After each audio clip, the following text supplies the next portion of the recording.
بسم الله الرحمن الرحیم.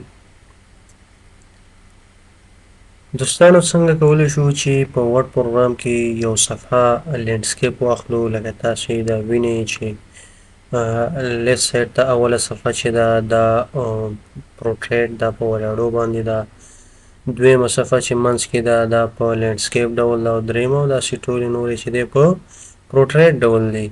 همدغه یو صفحه چېرته ستاسو مثال ضرورت شو په کار مو او غواړئ چې لینډسکیپ ته یې اړوئ، نو په څه طریقې سره به لینډسکیپ ته اړوئ دغه طریقه به تاسو ته زه په دې ویډیو کې وښیم.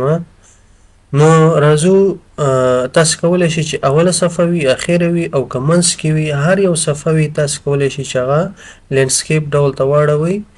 نو را به شو زه به یو نوی ډاکومنټ واخلم، دلته به راشو کنټرول ان سره مې نوی ډاکومنټ واخیسته او د دې دا سایز زوم چې دی دا به 100% کوم. اوس راځم دلته زه فرضاً لیکل کوم مساوي رینډ او یو سل پاراګرافونه راخلم 100 پاراګرافس انټر. اوس به راشو دا به ملټیپل پیج واخلو چې موږ ته دا پیجونه معلوم شي. دا تقریبا شپږ پیجه دي. اوس راځو دلته زه دغه دویم پیج غواړم چې څه کومه لینډسکیپ کومه دا اوس پروټریټ دی، پاسه به راشو پیجونه زیات دي. زه راځم دا دویم پیج غواړم، دې کې دا ټکس به لږ کم کړو، زیاتې مې پروا نه کوي، مشکل نه لري، خو راځو زه د اسانتیا په خاطر ټکس پکې لږ کموم. دلته تاسو به راشئ د اولې صفحې په آخر کې به کلیک وکړئ او لیاوټ ته به راشئ او دې کې به بریکس ته راشئ، بیا دلته به راشئ سیکشن بریکس کې چې دی دا نیکسټ پیج به ووهئ. دا مو چې کلیک کړ دلته به ډبل کلیک کړئ د هیډر په ساحه کې، دا لینک ټو پریویوس چې دی دا به تاسو دا سلیکشن به تنې ختم کړئ. بیا به ډبل کلیک کړئ صفحه کې را به شئ، دې صفحې په دې اخر کې به کلیک وکړئ، لیاوټ ته به راشئ او بریکس ته به راشئ، بیا به هماغه نیکسټ پیج سیکشن بریکس کې نیکسټ پیج ووهئ.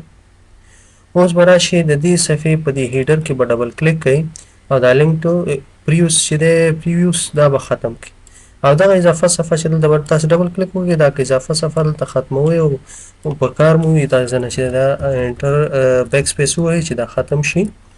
اوس راځو بیرته د خپل دویم صفحې ته. اوس به لیاوټ ته راشو، لیاوټ کې به تاسو اورینټیشن کلیک کړئ او دې کې به لینډسکیپ کلیک کړئ. تاسو ګورئ لینډسکیپ مو کلیک کړ، اوس دغه پیج چې دی موږ سره په لینډسکیپ ډول شو. دا نورې صفحې چې دی داسې که پرنټ کوئ په ولاړو به پرنټ کېږي، دغه یو صفحه چې ده دا به په لینډسکیپ پرنټ کېږي یا پرتو باندې. وګورئ اوله صفحه په پروټریټ، دویمه لینډسکیپ، دریمه چې دی بیا پروټریټ، همداسې لاندې راځئ. په دې طریقه تاسو کولی شئ چې نور پیجونه هم همداسې لینډسکیپ یا پروټریټ ته واړوئ. که چیرې ټول پروټریټ وي په همدغه طریقه لینډسکیپ ته اړوئ، که چیرې ټول لینډسکیپ یو دانه پکې پروټریټ ته اړوئ تاسو کولی شئ چې په همدې طریقه یې واړوئ پروټریټ او لینډسکیپ ته. نو ډېر اسانه طریقه ده.